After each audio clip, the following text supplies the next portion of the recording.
dok razmišljate o poklonima, proslavama, novogodišnjim putovanjima. U ovom belom i okićenom gradu ima ljudi kojima je podzemni prolaz jedino sklonište, a ulica jedini dom.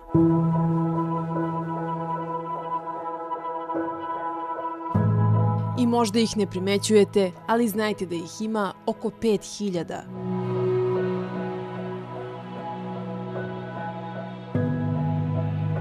Ja se zovem Vinčić Rade, imam 60 godina, nešto malo više. Po obrazovanju sam diplomirani pravnik sa 10 godina iskustva u advokaturi. Imam porodicu, ali oni su vani i ne bih da o njima pričam. To je ipak... Ne želim da znaju istinu o meni. Nikada ni sa kim se nisam posvađao, ali nikad niko nije došao ni lepo reći da mi kaže. Da mi da čašu tople vode, da odem da se okupam, da, znate, ovdje vladaju vaške, senice i sve ostale domaće životinje i nemamo uslove nikakve. Zima je najteža, normalno. Hladnoća, vetar ovdje duva non stop, vlažnost, jer nije problem vetar koliko je vetar sa vlažnom klimom. To je još. Drugo, ovo je beton. Ležiš direktno na betonu. Ja sam čovjek 60 godina koji ipak nije za beton. Jel očajavate nekad? Plačete? Plačem ne, ali teško mi je svaki dan. Ipak 2014. do sada nije jedan dan. To su godine. I zimu, i koru hleba, i gorčinu sudbine Čika Rade deli sa Suljom.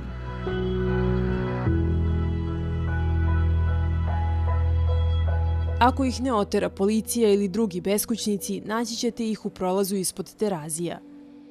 2 godine sad, pošto sam ja radio u građevini i firma dala otkaz i na ulici sam, ali ne bi želio nikome da bude na ulici. Zajevar Boga. Nema grozi ništa. Znaš kako, nama se ne vodi ništa, nema. Ništa se ženio, 50 godina imao na ulici.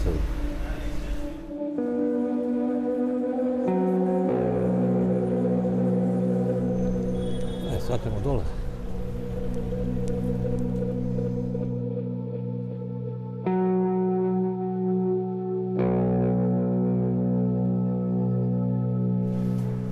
To je ta ulica. Evo, tu dođemo, nasićemo malo vode i tako. Sad ako ću moći da toči to, ne znam ja. Evo, muke teške.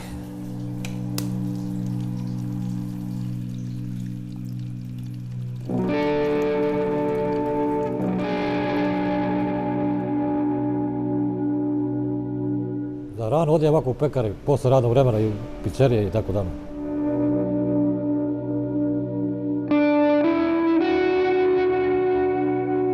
Dobar dan. Ja sam gori s prolaza, da vas pitam, hoće biti nešto večeras? Hoće biti nešto viška večeras? Oko 10? Da. Dobro. A u novogodišnjoj noći, kao ni u jednoj drugoj na debelom minusu, neće imati šta da slave. Neprijatno. Kao da nije. Nemaš nikako, nemaš radosti, nemaš... Kako, uslovi loše, nemaš. Isto kao i svaki drugi dan. Jedino što ovdje puno prođe ljudi, pa eto, neko popriča, neko te počasti. Neću one američke fore, ono kao depresivni smo tokom praznika pa ćemo da se ubijemo, ali malo mi je teško i zbog bivše žene, i zbog ćerkice, i zbog majke, i zbog ujaka, i zbog da ne nabrajam dalje svoje drage mrtve ljude. Da, teško mi, ali u suštini je isto.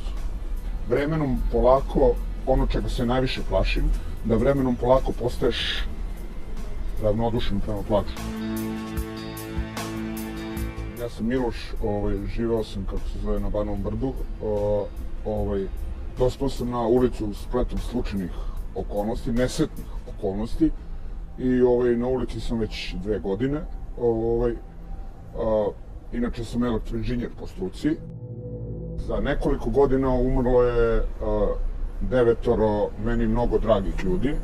Počeo od moje majke, kad sam bio malčice mlađi, do ćerke pre 2 godine, što je dovelo do mog nervnog sloma, u suštini, ali sam se nekako oporavio. Imam par prijatelja i dalje, koji su mi ostali prijatelji, kod kojih mogu ponekad da se okupam, eventualno da prespavam kad je baš nevreme, ali to je opet sreće, jer ja prvo ne želim da budem nikome na teretu, jer me je sramota, ja sam i dalje čovek. Drugo, što mi je u redu. Tako da, eto, to je to. Nisam neškolovan, nisam klošar, nego sam uličar. To je velika razlika. Jel, uličar je uličar, a klošar je stanje uma. Ja smatram za sebe da nisam klošar, iako živim na ulici, u nehumanim uslovima. Evropske prestonice na različite načine pomažu beskućnicima. Dok je Pariz najavio otvaranje vrata gradskih ustanova u toku zime, u Budimpešti je za 30.000 beskućnika zabranjeno spavanje na ulici i izlaz se traži u privremenim skloništima. U Beogradu postoji prihvatilište za odrasla i stara lica, ali ono ne može da prihvati više od 150 ljudi. Jeste vi inače ovde često ili gde boravite? Nisam često, verite, samo mi treba odeći ili tako nešto, imam muža, jedno smo zajedno, eto, to je to. Dobro, mi smo iz ove organizacije Adra, ne znam da ste čuli za Drumodom autobus, što se planira koji da krene sa radom za kupanje, jeste. Vladan? Znamo mi njega, ali dajte mu onda Hvala vam, najlepše živi bili. Nikola i Milica su deo humanitarne organizacije Adra i redovno obilaze beskućnike u Beogradu. Dobar dan. Dobar dan, Rade.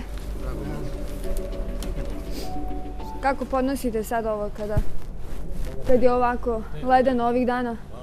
Minus, do sada nije bilo minusa. Nije. Dobro, ja sam od 2014. bilo je mnogo jače hladnoće. Bio mogu neke kape i rukavice i čarape tople, možda može da pomogne. Znači će vam sada za... U ovom trenutku, tako da vam mnogo vam hvala. Evo kad svugdje odvojite. Uglavnom se trudimo da njih osnažimo na neki način, da oni sami naprave taj neki korak. Da mi njih ubedimo da oni sami pokušaju da nađu neko zaposlenje. Naravno, sve vreme smo mi tu da ih pomažemo savjetima, da ih pomažemo u smislu organizacije, da im pomognemo da nađu stan, da im pomognemo da budu redovni u izvršavanju tih obaveza koje idu u sve to. Što se tiče nekih materijalne podrške, mi to u principu ne radimo, ali mislim, napravimo povremeno, imamo neke pomoći u smislu garderobe, tople. Njihov projekat koji bi uskoro trebalo da zaživi je Drumodom. Drumodom je mobilni punkt, to jest autobus koji je modifikovan za potrebe tuširanja ljudi koji se nalaze u situaciji beskućništva. Znači, on će da Drumodom sadrži 2 tuš kabine i toalet i pored toga sadrži jednu prostoriju multifunkcionalnu gde će se obavljati razgovori sa korisnicima i eventualno šišanje istih korisnika, gde će moći da odlože veš i da uznu čist. To potpuno podržavam, to bi bilo najrealnije, to bi trebalo da bude sasvim normalna stvar, jer to je moralna i svaka obaveza svake države i ne države. Glupo je što humanitarna organizacija ovo radi, ovo treba da radi država. Ali niko ne obraća pažnju, jer to je nebitno, nismo ništa. Tako da, svaka čast u svakom slučaju. Sigurno da znači. Mnogi ljudi će i da se ošišaju ili da vaške istrebe, da dobiju sprej ili sve ostalo. Projekat Drumodom možete potražiti na društvenim mrežama, a svaka vrsta pomoći ovim ljudima biće velika. Pomoglo bi kada bi samo svako od nas više obraćao pažnju na te ljude kada prolazi pored njih, da ne okreće glavu. Mislim, prosto taj neki ljudski kontakt, to je, da kažem, nešto što svi možemo, a ništa ne košta. Naravno, znači svaka vrsta pomoći i u garderobi i novčanim sredstvima i na bilo koji drugi način. A oni još nisu izgubili nadu. To želio da bude bolje da nisam na ulici, to. Ne bi želio nikome na ulici. Ja sam 2 godine, ali kad bi bio još godinu, ne znam da li bi bio živ. Ja sam stari borac i sigurno ću se pobjediti.